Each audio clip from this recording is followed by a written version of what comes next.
Well, this week, Dawn and I had opportunity to watch a movie at home, movie that came on, and it was a movie called Redeeming Love. It was made, I think, just a few years ago in 2022, I believe.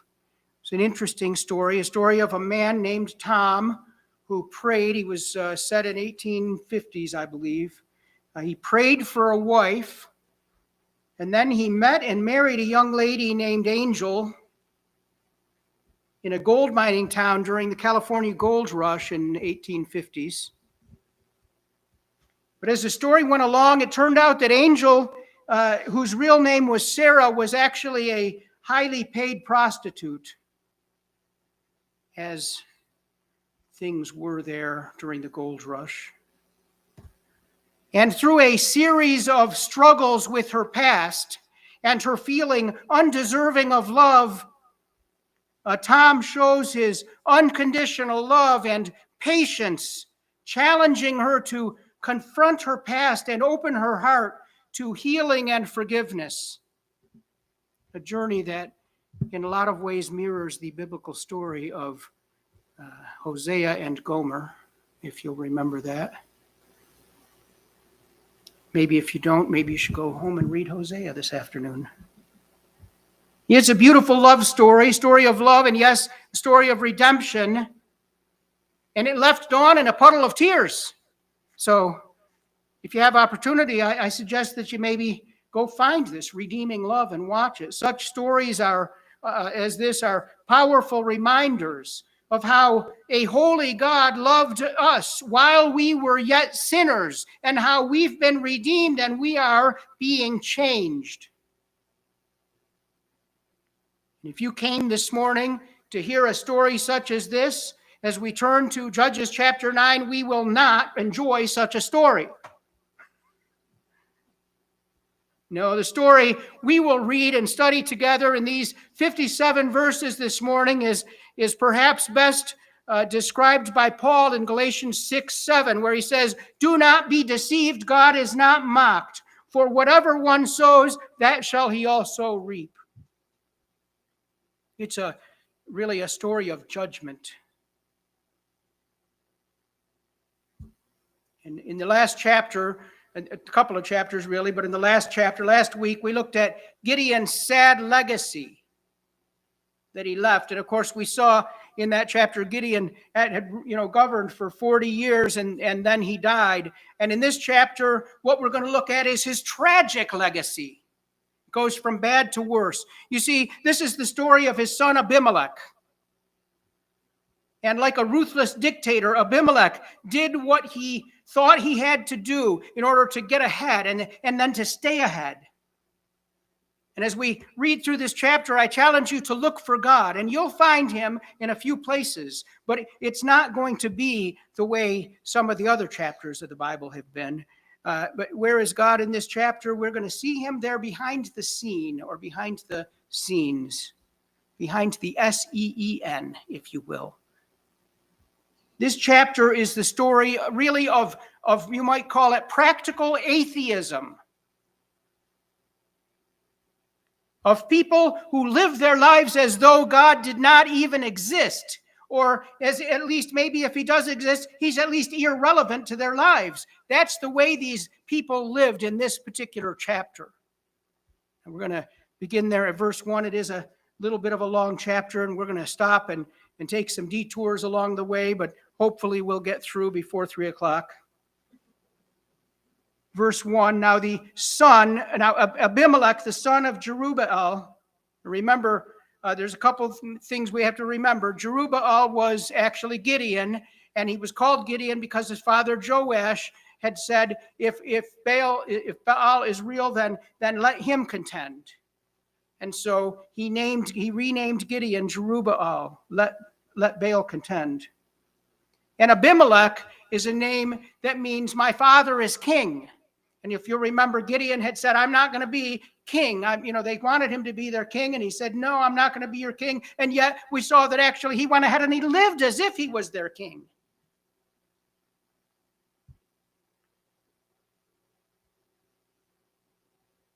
Now Abimelech, the son of Jerubbaal, went to Shechem to his mother's relatives and said to them and to the whole clan of his mother's family, say in the ears of all the leaders of Shechem, which is better for you, that all the 70 sons of Jerubbaal rule over you, or that one rule over you? Remember also that I am your bone and your flesh. And one thing I want us to remember here is that Shechem, the men of Shechem were not Israelites. They were Canaanites. Actually, I'm not going to take this detour, but I'll just mention that if we go back to Jacob's sons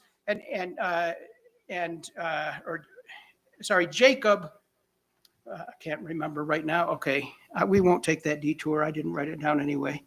But we see, no, it was Jacob's sons, and the men of Shechem wanted Dinah.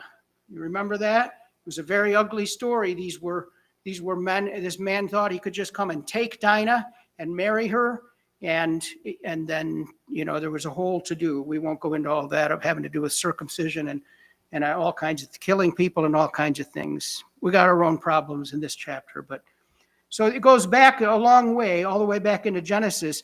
But here he is, and see what we know about Abimelech is that he was Gideon's son, but Abimelech was the son of a concubine of Gideon.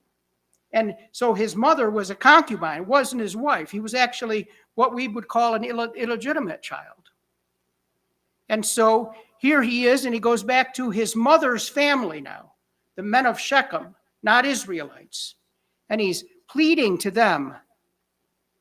He actually tells his mother's family, say in the ears of all the leaders of Shechem, which is better for you, that the other 70 sons of my father Gideon, Jerubbaal, rule over you, or that one rule over you. So he's just saying you don't want 70 rulers, you want one. And oh, by the way, don't forget, I'm your relative. So now he's making a plea to be appointed the one who rules over them.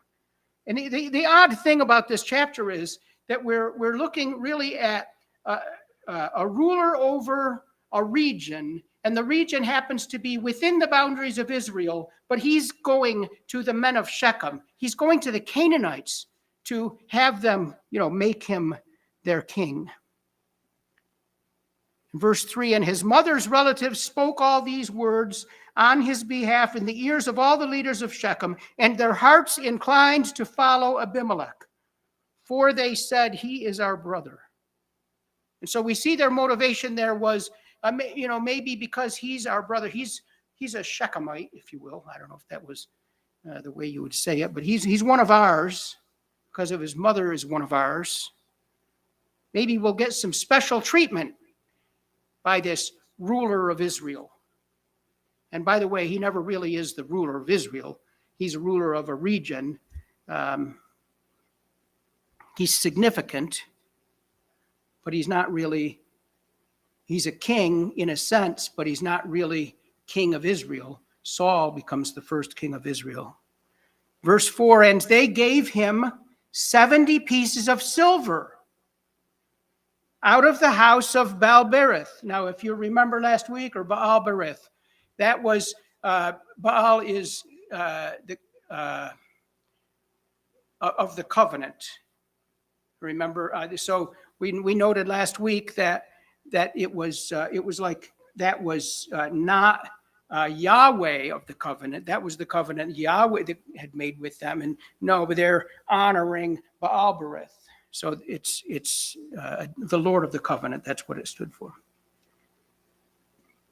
So they gave him 70 pieces of silver, with which Abimelech hired worthless and reckless fellows who followed him.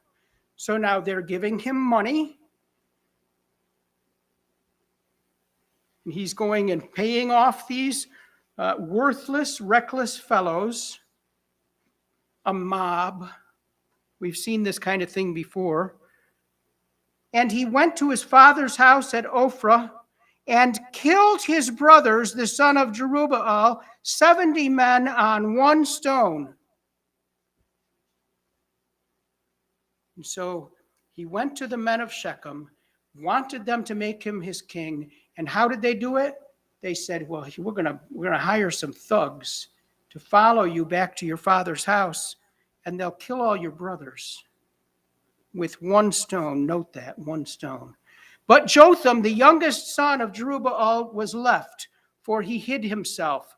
And all the leaders of Shechem came together, and all Beth Millo, they went and made Abimelech king by the oak of the pillar of Shechem.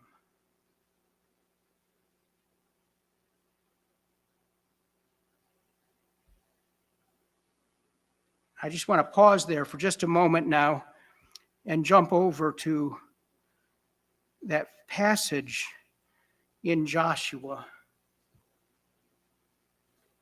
24, verses 14 to 27. Yes, it's a few verses, if you'll permit me.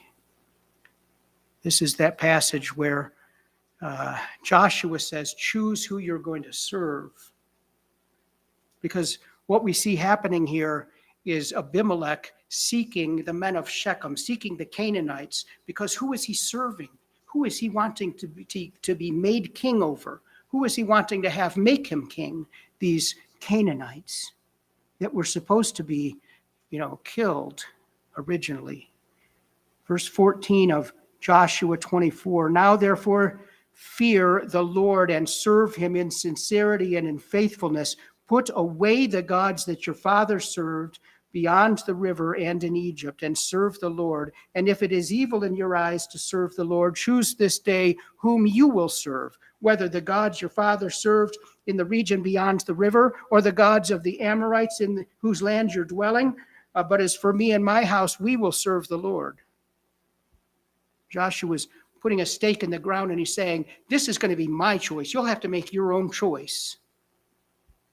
Then the people answered, far be it from us that we should forsake the Lord to serve other gods, for it is the Lord our God who brought us and our fathers up from the land of Egypt, out of the house of slavery, and who did those great signs in our sight, and preserved us in all the way that we went, and among all the peoples through whom we passed. And the Lord drove out before us all the peoples, the Amorites who lived in the land. Therefore we also will serve the Lord, for he is our God. So they're here making this commitment. But Joshua said to the people, you're not able to serve the Lord, for he is a holy God. He is a jealous God. He will not forgive your transgressions or your sins. In other words, if you choose to go that way, then you're going to suffer consequences for your choices. For he will,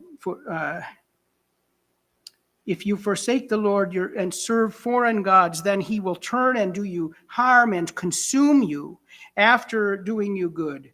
And the people said to Joshua, no, but we will serve the Lord. Then Joshua said to the people, you are witnesses against yourselves that you have chosen the Lord to serve him. And they said, we are witnesses. And he said, then put away the foreign gods that are among you and incline your heart to the Lord, the God of Israel. And the people said to Joshua, the Lord our God we will serve, and his voice we will obey. So Joshua made a covenant with the people that day, and put in place statutes, laws, and rules for them at Shechem. And Joshua wrote these words in the book of the law of God, and he took a large stone, and he set it up there underneath the terebinth that was by the sanctuary of the Lord. And Joshua said to all the people, behold, this stone shall be a witness against us. For it has heard all the words of the Lord that he spoke to us. I've just read the book of the law to you, and the stone has witnessed it. The stone has heard all of the book of the law, he says. Therefore, it shall be a witness against you, lest you deal falsely with your God. And so Joshua sent the people away, every man to his inheritance. And so now where do we find ourselves back here in Judges chapter 9? We find ourselves at the oak of the pillar at Shechem. We find ourselves right there at that same place. And wouldn't you know, now this has been several generations, but wouldn't you know, right over there, if they could just turn their heads and look, there's this stone that witnessed the commitment that they made to God way back in Joshua 24. Well, verse 7, when it was told to Jotham, the younger brother that was not killed, but he went and hid himself. When it was told to Jotham, he went and stood on top of Mount Gerizim.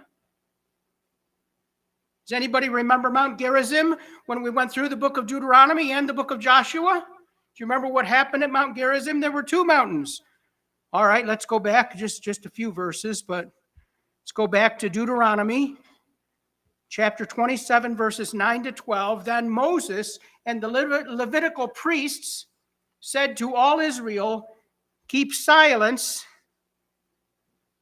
and hear, O Israel, this day you have become the people of the Lord your God. You shall therefore obey the voice of the Lord your God, keeping his commandments and his statutes, which I command you today. And then Moses charged the people, saying, when you have crossed all over the Jordan, these shall stand on Mount Gerizim to bless the people. And he gives a list of the tribes. And then he says, these shall stand on Mount Ebal for the curse. And he gives a list of the tribes. And so here we are, Mount Gerizim. That was the mount Moses had used the peoples, the tribes, and separated them into two groups so that they could get it through their thick skulls. Remember, he said, you can choose God and find blessing, or you can choose to disobey him and find curse. It's up to you. There's consequences for the way we live. It's up to you. And so he put half of the tribes up on Mount Gerizim, and then half the tribes over on Mount Ebal. And they were able to, then they went ahead and they read. Anyway, this was what he was going to do. And then we see in Joshua chapter 8, we see him there in the presence of the people of Israel. Joshua wrote on the stones a copy of the law of Moses, which he had written. So once again, we see the law being written. This is what your commitment is, carved in stone, so to speak. And all Israel, sojourner as well as native born, with their elders and officers and their judges, stood on the opposite sides of the ark before the Levitical priests who carried the ark of the covenant of the Lord. Half of them in front of Mount Gerizim and the other half in front of Mount Ebal, just as Moses had told them they were going to do. Joshua went through with it. And in fact, it says, just as Moses, the servant of the Lord, had commanded at the first, to bless the people of Israel. And afterward, he read all the words of the law, the blessing and the curse, according to all that is written in the book of the law. There was not a word of all that Moses had commanded that Joshua did not read before all of the assembly of Israel, and the women and the little ones and the sojourners who lived among them. Everyone was there. They were a witness to this. This was an example, an illustration, a real life illustration of blessing and curse. And so here they had this, and they would have well known this. And so here they are. And what does Jotham choose to do? He goes up to Mount Gerizim. He went up to where the blessing was proclaimed. Now, he's not going to declare a blessing, but this is where he was. This was probably like a reminder. Don't you remember? You could choose blessing. And from the mountain where blessing was proclaimed, Jotham cried aloud and said to them, listen to me, you leaders of Shechem, that God may listen to you. The trees, now he gives a little parable. The trees once went out to anoint a king over them. And they said to the olive tree, reign over us. But the olive tree said to them, shall I leave my abundance by which gods and men are honored and go hold sway over the trees? In other words, that's not my job. I have a job. I have, there are things that an olive tree produces that are important for gods and men, for kings, for, royalty. Olive oil was a commodity that was highly valued. And so the olive tree said, no, I have a job. And then the tree said to the fig tree, you come and reign over us. But the fig tree said to them, shall I leave my sweetness and my good fruit and go hold sway over the trees? In other words, I have a job. I have a responsibility. I have a calling, if you will. And it's not to reign over all the trees. It's just to give figs, to give food, to give sweetness.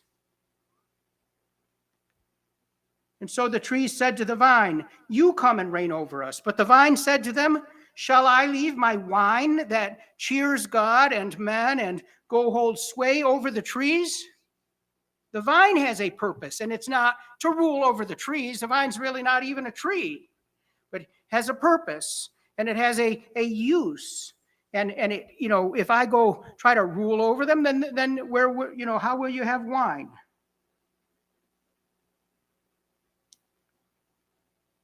Then all the trees said to the bramble, the thorn bush, if you will, you come and reign over us. And the bramble said to the trees, if in good faith you are anointing me king over you, king over the trees, then come and take refuge in my shade. But if not, let fire come out of the bramble and devour the cedars of Lebanon. Now, bramble, a thorn bush, maybe you have, a property where you have maybe a place where there's these thorn bushes, whatever. It could even be a tree, but usually it's just these little bushes are prickly and they're just not enjoyable at all. And what do we like to do to them? We like to cut them down. Well, in this region here, they were useless for shade. They were useless for anything. And typically they would, the only thing that happened to them is they would tend to catch on fire and burn up. He says, fire come out of the bramble and devour the cedars of Lebanon, these great trees that are still known worldwide. Cedars of Lebanon. In other words, the fire out of the bramble would bring down the great trees. So he goes on now in verse 16, and now he's not in the parable anymore, but he says, now therefore, if you acted, you men of Shechem, if you acted in good faith and integrity when you made Abimelech your king, Abimelech, this one whose name means my father is king, if you've made him your king, and if you have dealt well with Jerubbaal and his house, and have done to him as his deeds deserved, for my father fought for you and risked his life and delivered you from the hand of Midian, and you have risen up against my father's house this day, and have killed his sons, 70 men on one stone, and have made Abimelech, the son of his female servant, king over the leaders of Shechem, because he is your relative. I just want to note, his female servant, Gideon's female servant, Gideon's concubine, became Abimelech's mother. So he's even pointing out that it wasn't, she wasn't even his wife. She was his servant. And you've made him king over the leaders of Shechem because he's your relative. If you then have acted in good faith and integrity with Jerubbaal and with his house this day, then rejoice in Abimelech, and let him also rejoice in you. But if not, now don't you think from the very words that Jotham has spoken here, that Jotham knows that they didn't do this with integrity and in good faith, but that they did it for selfish reasons? But if not, let fire come out from Abimelech, the bramble, and devour the leaders of Shechem, the cedars of Lebanon, and Beth Millo, and let fire come out from the leaders of Shechem and from Beth Millo and devour Abimelech. And Jotham ran away and fled and went to Beer and lived there because of Abimelech, his brother. I heard a preacher say he probably needed some beer by now. And Abimelech ruled over Israel 3 years. And if you just were to stop there, you'd have to say, what is going on? Jotham is essentially acting as a prophet. He comes and he makes this proclamation. He's proclaiming judgment. That's generally what prophets actually would do if we read the Old Testament carefully. And that's what Jotham did. And yet it was 3 years that God allowed Abimelech to rule over Israel. And then God sent an evil spirit between Abimelech and the leaders of Shechem, and the leaders of Shechem dealt treacherously with Abimelech. Just want to note there that phrase, an evil spirit, is generally understood to be a demon of, a supernatural spirit. It could just mean a spirit of, we might say two people have a spirit of conflict or something, but no, that's probably not what it means. Can't be dogmatic, but we see that phrase used later in Samuel for what happened with Saul. Anyway, the leaders of Shechem dealt treacherously with Abimelech, that the violence done to the 70 sons of Jerubbaal might come. In other words, they would get theirs because of what they did, and their blood be laid on Abimelech, their brother, who killed them, and that the men of Shechem, who strengthened his hands to kill his brothers, and the leaders of Shechem put men in ambush against him against Abimelech on the mountaintops. And they robbed all who passed by them along that way, and it was told to Abimelech. This was maybe something like siege warfare, only it wasn't directly warfare, but they were robbing people that maybe were bringing things to Abimelech. It was kind of like sanctions, what we use today to apply pressure in the world. Sometimes it's a good thing and sometimes it's not, but they were taking things that would have been Abimelech's. They were taking from people that were maybe delivering things to Abimelech. And it was told to Abimelech. Verse 26, and Gaal, the son of Ebed, moved into Shechem and with his relatives. So now we have this additional guy who's also not Jewish, but he moved into Shechem with his relatives, and the leaders of Shechem put confidence in him. You remember a few verses back, they had put confidence in Abimelech. And now God had sent this evil spirit that has caused this dissension between the men of Shechem and Abimelech. And now this other guy comes into town, and now they put their confidence in him. And they went out, verse 27, into the field and gathered the grapes from the vineyards and trod them and held a festival. They made wine, they held a festival. They went into the house of their God and ate and drank and reviled Abimelech.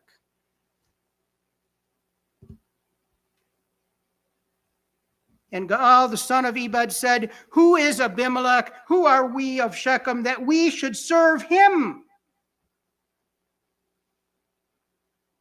Is he not the son of Jerubbaal? And is not Zebul his officer? Serve the men of Hamor, the father of Shechem. And that goes back to Genesis. If we were to go back there, we're not going to do that this morning, but Hamor was the father of Shechem. But why should we serve him? Why should we serve Abimelech? Would that this people were under my hand. Then I would remove Abimelech.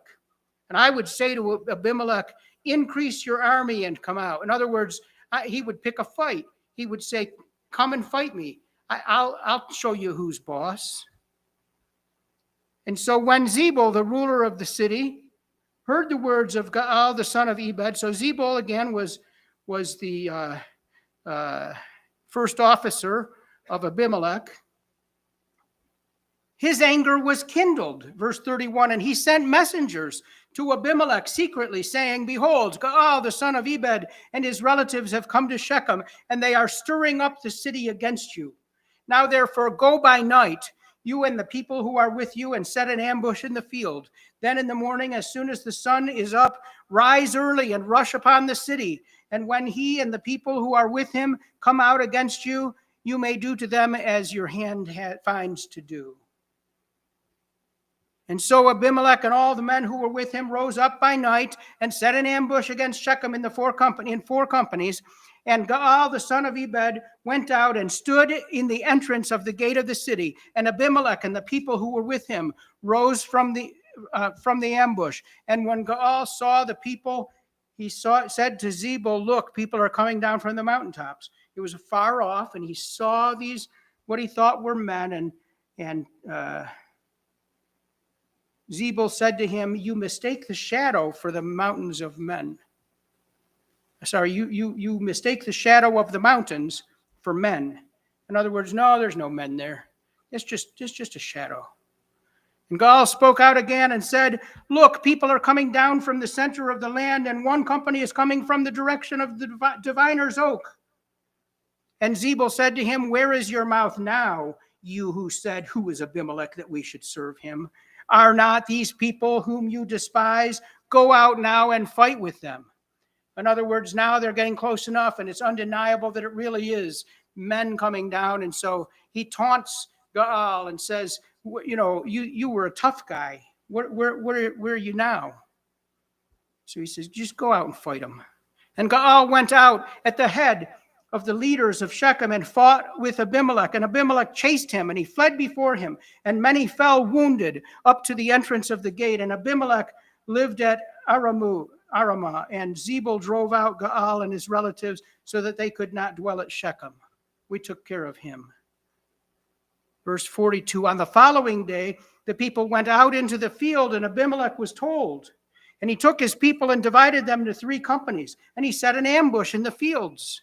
And he looked and saw the people coming out of the city. Now remember, these are the people who made him king.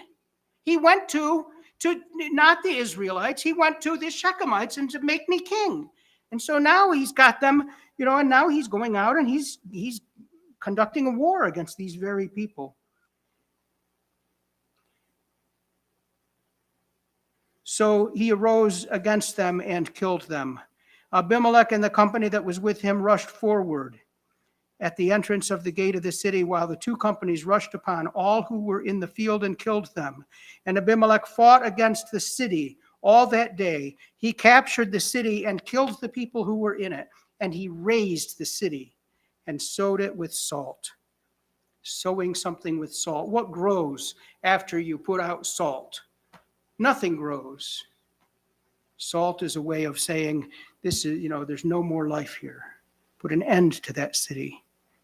Verse 46, when all the leaders of the tower of Shechem heard it, they entered the stronghold of the house of Elbereth.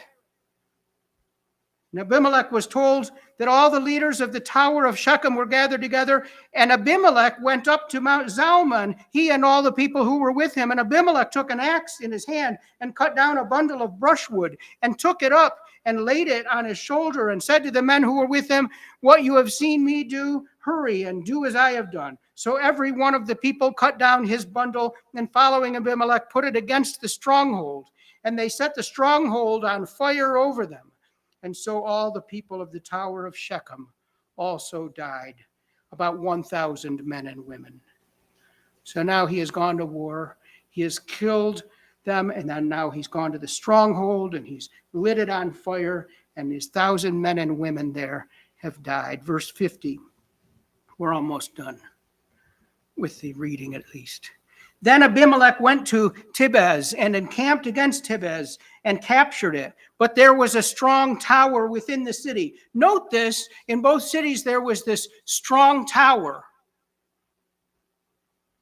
And all the men and women and all the leaders of the city fled to it and shut themselves in, and they went up to the roof of the tower. And Abimelech came to the tower and fought against it and drew near the door of the tower to burn it with fire. He said, "You didn't hear about what happened at Shechem. I'm going to burn this down." And a certain woman threw an upper millstone,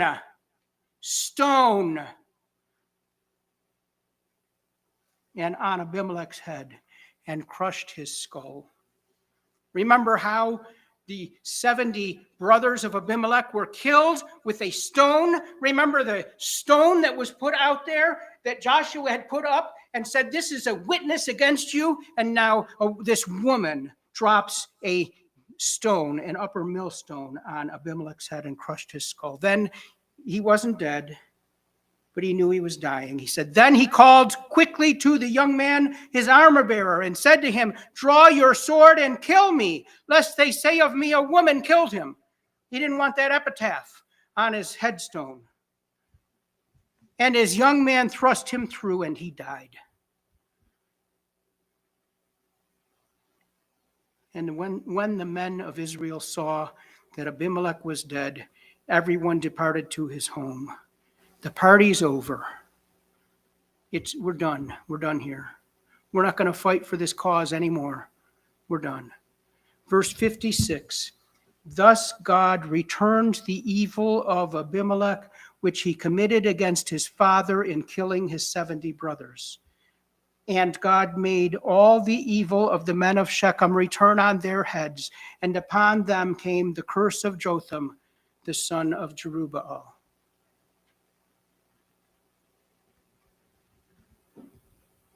Doesn't seem like a very happy chapter, does it? It might make a good movie, but at the end of the movie, you'd be scratching your head, but you'd be looking for heroes.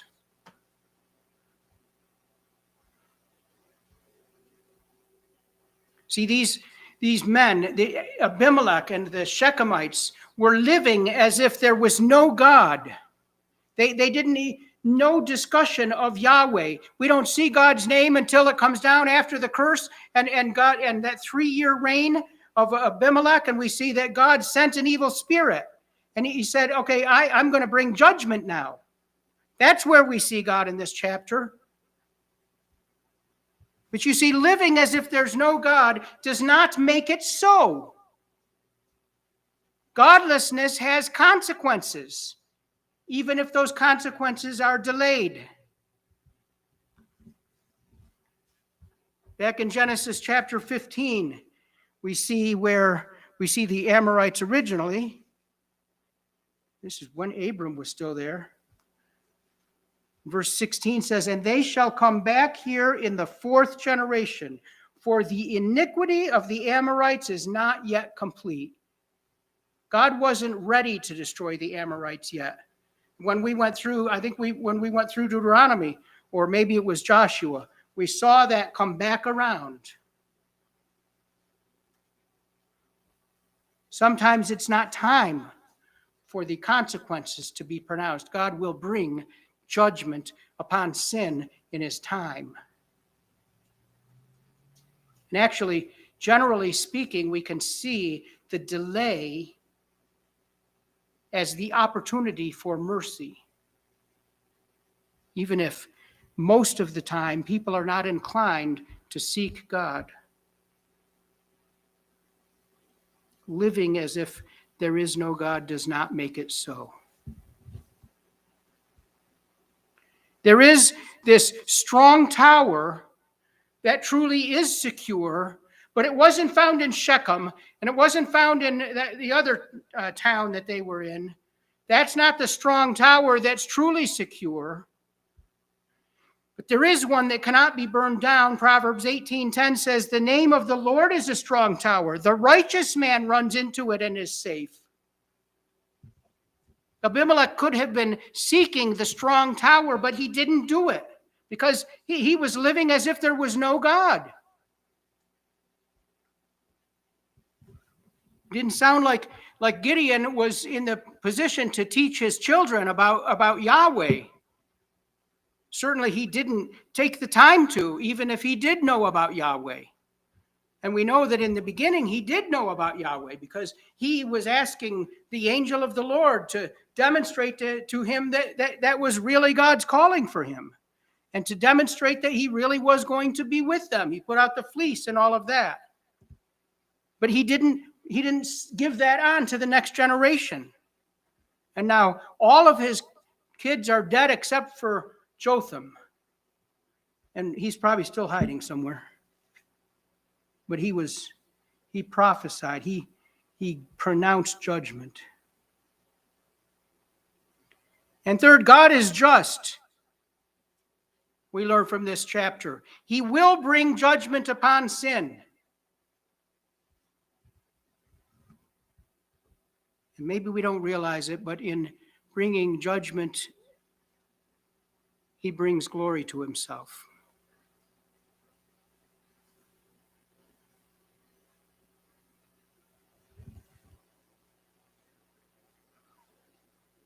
Isaiah 5 says, I will make it a waste.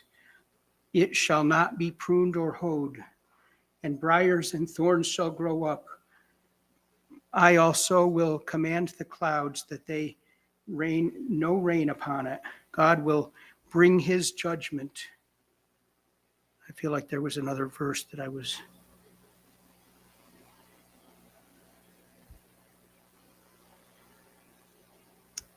going to read with that, but it didn't get in there. Oh well. See, our hope doesn't rest in the sincerity of repentance. We don't see repentance in this chapter.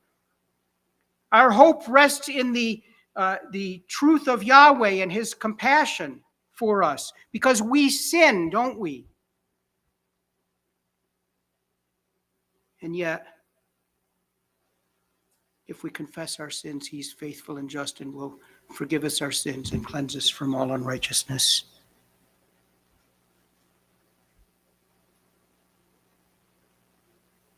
While God's holiness requires him to punish sin, to bring judgment on sin, his love simultaneously moves him to restore sinners.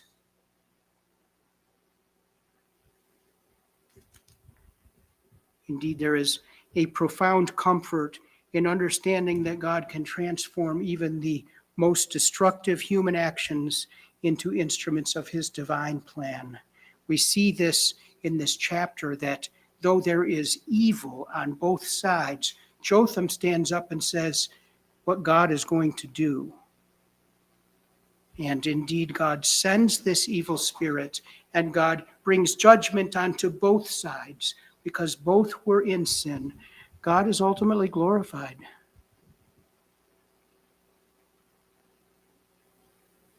I think there's a famous sermon that Jonathan Edwards preached. It is a fearful thing to fall into the hands of the living God. Or an angry God, I think is what his sermon was titled. But we don't want to fall into his hands. We want to rest in his arms. We don't want to put ourselves in this place where we're facing a tragic legacy because of our choices along the way. We want to serve him and please him, and we want to come back to Jesus. We want to come back to the foot of the cross so that we don't put ourselves in this position where we're going to be judged.